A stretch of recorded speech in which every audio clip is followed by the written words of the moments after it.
오늘 우리에게 주시는 하나님의 말씀입니다. 하나님의 말씀은 시편 1편입니다. 시편 1편 1절에서 6절 말씀입니다.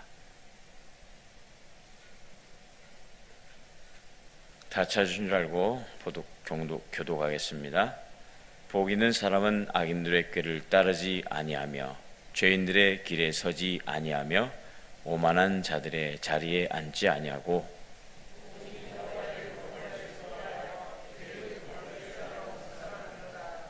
그는 시냇가에 심은 나무가 철을 따라 열매를 맺으며 그 잎사귀가 마르지 아니한 같으니 그가 하는 모든 일이 다 형통하리로다.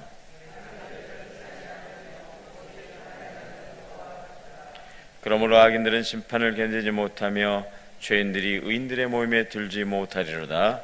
무릇 의인들의 길은 여호와께서 인정하시나 악인들의 길은 망하리로다. 아멘. 기도하겠습니다. 사랑과 은혜가 풍성하신 하나님 아버지, 이 시간 말씀을 읽고 전하기에 앞서 주님 앞에 두렵고 떨림으로 섰습니다. 사람의 지혜나 말이 아닌 오직 성령님의 충만하심으로 이 시간을 채워 주시옵소서. 말씀을 전하는 자의 마음과 생각을 주장하셔서 자기 뜻과 감정을 내려놓고 하나님의 뜻만 온전히 드러내게 하여 주시옵소서. 교만함은 물리쳐 주시고 주님 앞에서 늘 떨림과 경외함으로 서게 하시며 말씀의 능력을 신뢰하며 담대히 선포하게 하옵소서. 읽혀지는 말씀 가운데 성령님 친히 역사하셔서 듣는 모든 이의 마음이 열리게 하시고 그 말씀이 위로가 되고 회복이 되며 순종의 열매로 맺히게 하여 주시옵소서. 이 모든 시간이 주님께만 영광이 되기를 원하오며 말씀의 주인이신 예수 그리스도의 이름으로 기도하옵나이다. 아멘. 사랑하는 성도 여러분, 우리가 복 받았습니다 라고 하면 보통 뭘 떠올립니까? 건강하면 복이 있다고, 또 자식 잘 되면 복이 있다고, 사업 잘 되면 하나님이 복 주셨다, 그렇게들 말합니다. 그런데 오늘 성경은 복을 그렇게 설명하지 않고 있습니다. 시편 1편을 보면 하나님은 결과부터 말씀하지 않으시고 길부터 제시하고 계십니다. 시편 1편 첫마디는 원래 복 있는 사람은 이게 아닌 원문에는 감탄사로 표현되고 있습니다. 아, 이 사람은 정말 복이 있도다. 히브리어 원문에 아, 이 사람은 정말 복되도다. 이 복 있는 사람이 도대체 어떤 사람이길래 이렇게 복되단 말입니까? 오늘 아침 여러분은 어떤 복을 구하며 찾으며 이 자리에 나오셨습니까? 문제가 해결되기를 바라는 마음입니까? 아니면 하나님이 기뻐하시는 길을 걷고 싶은 마음입니까? 성경이 감탄할 정도의 인생, 여러분도 되고 싶지 않습니까? 복된 사람은요, 안 하는 것이 분명합니다. 1절을 한번 보여주십시오. 1절을 보겠습니다. 우리가 같이 한번 읽어볼까요? 시작. 악인의 꾀를 쫓지 아니하며 죄인의 길에 서지 아니하며 오만한 자리에 앉지 아니하고. 어떤 순서적으로 이게 나열이 된 게 아닙니다. 점점 갈수록 깊어지죠. 처음엔 꾀를 쫓고 그 다음에는 길에 들어서고 나중엔 아주 눌러 앉아 버리는 거죠. 생각 하나가 습관이 되고 결국 인생의 자리가 되어버리고 맙니다. 우리는 살아가는 삶 자체가 어떤 하나의 습관에 의해서 살아가는 거예요. 여러분이 만들어진 거예요. 처음부터 나는 악인의 자리에 앉아야지 라고 생각하는 사람이 있겠습니까? 없습니다. 야, 한 번쯤은 괜찮지 않겠어? 이 정도는 다들 하고 있잖아. 그런데요, 그 한 번이 길이 되고 그 길이 인생이 되고 마는 것입니다. 그래서 오늘 이 말씀은 우리에게 이렇게 이렇게 묻고 있습니다. 요즘 나는 무슨 생각에 이끌림 받고 있는가? 어떤 생각에 의해서 끌려가고 있는가? 수많은 생각을 하게 되는 거예요.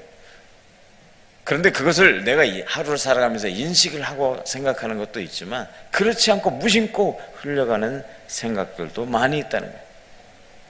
기분 좋은 생각, 불쾌한 생각, 누구를 만나는데 반가운 생각, 어디 가서 놀 생각, 오늘은 어떤 사람을 등쳐먹을까, 어떤 사람을 괴롭힐까라고 하는 악한 생각, 나도 모르게 갑자기 허리어 무심코 머릿속에서 지난날 돈 빌려주는데 돈 떼먹고 도망간 사람 생각, 그때 그 여인, 그렇지 않아요? 그 생각조차도 오늘 우리가 컨트롤할 수 없는 거예요. 수도 없이 많은 생각들이 내게 찾아옵니다. 나쁜 생각들을 올 때는 벗어버려야 되는 거예요. 좋은 생각, 그것을 가지고 나의 사람으로 만들어가는 거예요. 자, 부정적인 생각을 한번 한 사람들은요, 부정적인 것이 눈두덩이처럼 커져서 부정적인 사람으로 각인이 되는 사람으로 전락하고, 그러나 긍정적인 생각을 하고 살아가는 사람들은 나도 모르게 그 긍정적인 마인드가 나의 체질이 되고 내 삶으로 드러나게 된다는 것입니다.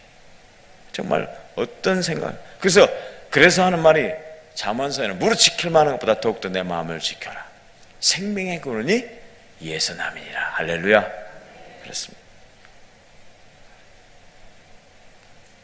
그래서 오늘 이 말씀은 우리에게 이렇게 묻고 있습니다. 요즘 나는 무슨 생각에 이끌림 받고 있지? 내가 자주 서 있는 자리는 어디일까? 이미 너무 익숙해져서 앉아버린 자리는 없을까? 여러분이 지금 앉아있는 자리 말고요, 항상 그 자리에 앉죠. 그래서 목사님이 잘 아는 거예요. 누가 왔다 안 왔다. 여러분들이 번갈아 가면서 바꿔서 앉아보세요. 전혀 모릅니다. 그런데 여러분들이 오늘 황 집사님, 황 권사님 저기 앉아있지? 다 알아버려요. 강 권사님이 여기 앉아있고. 한번 스캔을 딱 뜨면 다 알아버리는 거예요. 숨을 쉬려면 다른 데 앉으시기 바랍니다. 그래서 복된 사람은 세상에서 제일 똑똑한 사람이 아닙니다. 어떤 사람입니까? 유혹 앞에서 아니요, 아닙니다, 할 수 없습니다 라고 말하며 뒤돌아설 줄 아는 사람. 야, 주일 한번 빠져. 뭐 매주 가는 주일 거기다 무슨 뭐 발라놨냐? 그렇게 말하죠. 에이, 그럴까? 하루 정도 빠져도 지옥 가겠어? 지옥 안 갑니다. 지옥 안 가요. 근데 갈수록 습관이 돼서 한 번, 두 번 체질화가 되면 교회 그러면서 멀어져 가는 거예요. 점점 교회로부터 멀어져서 세상 사람들처럼 똑같이. 그래서 세상 사람들하고 함께하면 그 사람들처럼 되어가는 거고, 욕 잘하는 사람들하고 함께하면 욕 잘하는 사람, 나도 욕을 하게 되는 것이고, 긍정적인 말을 하고 사랑의 말을 하는 사람의 옆에서는 나도 긍정적인 말을 하고 사랑의 말을 할 수밖에 없다라는. 여러분의 주변에 살고 있는 사람이 어떤 사람입니까? 조금만 하면 성질을 내고, 조금만 하면 화내고 욕하고 불평하고 원망한 사람이 옆에 있습니까? 그러면 여러분 손해보는 인생을 살고 있는 거예요. 그런 사람은 피하십시오. 곁에 있으면 묻습니다. 이곳에 계신 분들은 하나도 그런 분이 안 계신 것 같아요. 다행입니다.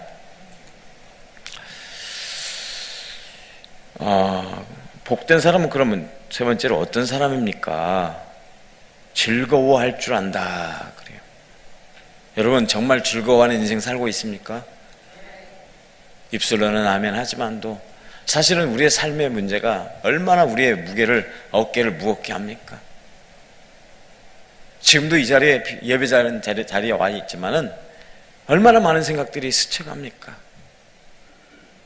내 자녀가 잘 돼야 할 텐데, 꼭 좋은 사람 만나서 결혼해야 할 텐데, 내 남편이 건강해야 할 텐데, 나도 좀 건강해서 좀 열심히 걸어다녀서 열심히 전도도 하고 예배도 드리고 싶은데, 별의별 생각들이 가득하죠. 집에다 내가 뭐 얹어놓고 오진 않았나? 가스불 뭐 그런다든지. 몸은 여기 와 있지만 생각은 딴 데가 있을 수도 있다라는 것이죠. 생각 관리를 잘 하시기 바랍니다. 몸만 와 있는 것은 진정한 예배랄까? 그렇지 못합니다. 진정한 예배는 신령과 영과 진리로 드리는 예배가 진정한 예배가 아니겠습니까? 그래서 여러분, 여기에는 중요한 말씀이 나옵니다. 2절 한번 같이 읽어볼까요? 우리 한번 시작. 오직 여호와의 율법을 즐거워하여 그 율법을 주야로 묵상하는 자로다. 어떤 사람이 즐겁다고요? 오직 여호와의 율법을 즐거워해요. 하나님의 말씀을 사모해. 그래서 그 율법을 주야로 묵상하는. 여기에는 정말 중요한 단어가 있습니다. 억지로가 아니라 오직 여호와의 율법을 억지로 주야로 묵상하는 사람도 있습니까? 그렇지 않다고 봐요. 억지로가 아니라 중요합니다. 즐거워요. 말씀을 읽어야 한다고 하니까 어쩔 수 없이 읽는 사람과 하나님의 말씀이 꿀송이보다 달아서 읽고자 하는 사람은 천지 차이인 거예요. 억지로 예배드리고 억지로 기도하고 억지로 형식적으로 새벽기도 나오고 한다면은 얼마나 피곤하겠냐 이 말이에요. 자원해서 헌금 드리는 것도 자원해서 드려야 기쁜 것이죠. 즐거워야 드리는 거 아니고요. 부담스러우면 내한테 말해야 돼. 너무나 많은데 조금만 빼고 할까? 그럴 수 있잖아요.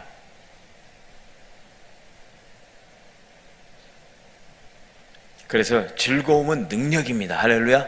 즐거워야 능력이 나타나는 거예요. 즐거워야 기도도 잘 되고 즐거워야 찬송도 잘 되고 즐거워야 하나님 말씀도 뜨겁게 읽을 수 있어요. 사랑하는 사람이 보내준 편지 많이 받아보셨죠? 지금은 문자로 보내버립니다. SNS로 탁 보내버리죠. 카톡으로 보내버려요. 옛날에는 어때요? 손글씨로 썼잖아요. 다 그 사람의 마음이 느껴지는 거야.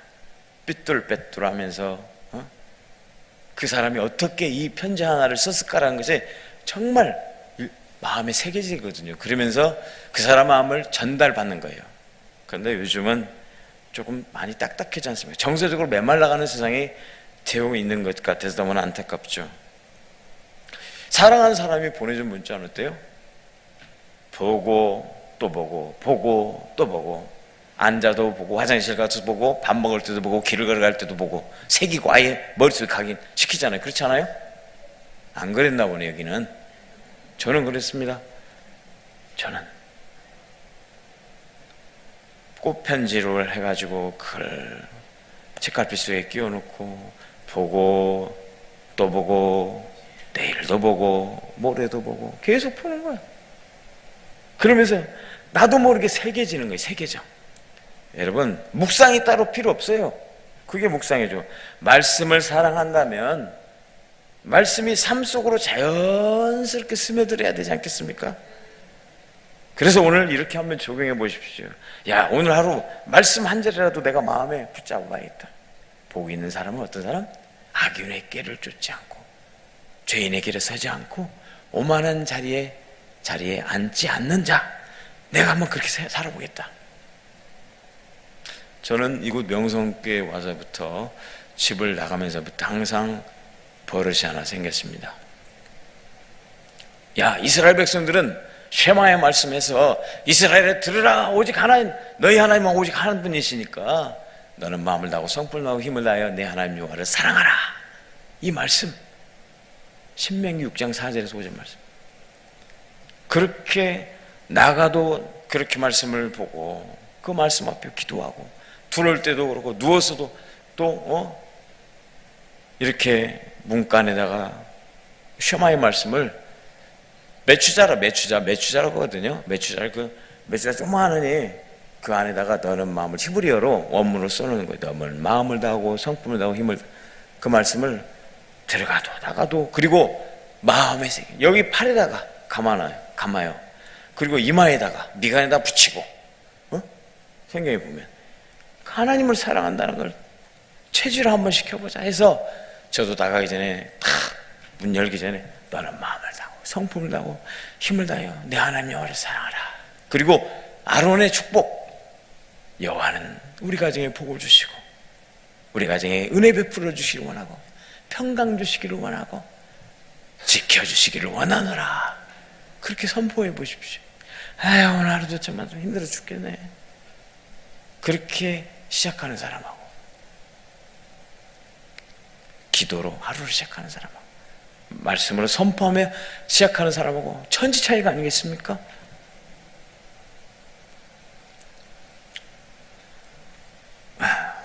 여러분, 성경을 많이 읽지 못해도 괜찮습니다. 사실은 많이 읽어봐도 무슨 말인가 잘 모를 때가 많아요. 누가 설명해 주지 않으면, 안내자가 없다라고 하면은 정말 말씀이, 성경은 쉽지 않습니다. 여기 보니까 3,000도 목표를 하고 열심히 달려가고 있다는데, 정말 성경에 1년에 1도 가는 것도 하늘의 별따기만큼 어려운데 세상에 3,000도기라니. 또 하물며 몇 천도 가시는 분들이 여기 여러분 계시더라고요. 이렇게 큰 교회는 그렇게 하는구나. 우리 작은 시골 교회에서는 그렇게 하지 않았어요. 그냥 성경 두세 독, 많이 하면 세네 독 이렇게 하신 분들 시상하고 선물도 드리고 그랬는데, 정말 큰 교회는 스케일이 다르다, 그런 생각이 들어요. 어쨌든 간에 하나님의 말씀을 가까이 사모해야 돼. 그 말씀을 대할 때 하나님처럼 대해야 돼. 그 말씀이 나를 이끌어가야 돼. 우리의 삶을 다스려줘. 함께하는, 주님과 함께하는 삶, 주님 때문에 살아가는 삶, 주님을 위하여 살아가는 삶. 우리 강사 목사님이 하는 얘기 아닙니까? 주님, 오늘 이 말씀을 통해서 내게 주시는 은혜가 무엇입니까? 이 말씀대로 살기 원합니다. 이 질문 하나면 충분한 줄로 믿습니다. 자, 3절의 말씀 한번 보겠습니다. 3절의 말씀 보여주십시오. 같이 읽을까요? 시작. 그는 시냇가에 심은 나무가 철을 따라 열매를 맺으며 그 잎사귀가 마르지 아니한 같으니 그가 하는 모든 일이 다 형통하리로다. 할렐루야. 할렐루야. 형통한다니까. 얼마나 세상에서도요 만사형통.